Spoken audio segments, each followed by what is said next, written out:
दिनांक 7 ऑगस्ट रोजी राहुल गांधी यांनी पत्रकार परिषद घेतली आणि संपूर्ण देशभरामध्ये एकच खळबळ उडवून दिली. जे लोकांच्या मनामध्ये होतं तीच गोष्ट राहुल गांधी यांनी त्यांच्या पत्रकार परिषदेत मांडली गेली. त्यांनी कर्नाटकातील बंगलोर सेंट्रल लोकसभा मतदारसंघातील महादेवपुरा विधानसभा मतदारसंघाचं उदाहरण दिलं.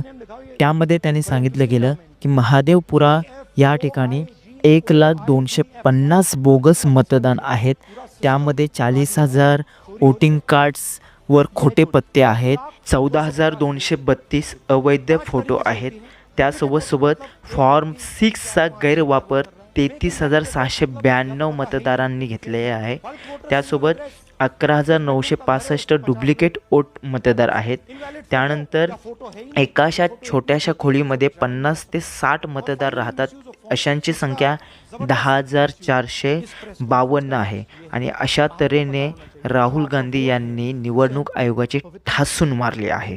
निवडणूक आयोगावर मत चोरीचा आरोप त्यांनी केला गेलेला आहे.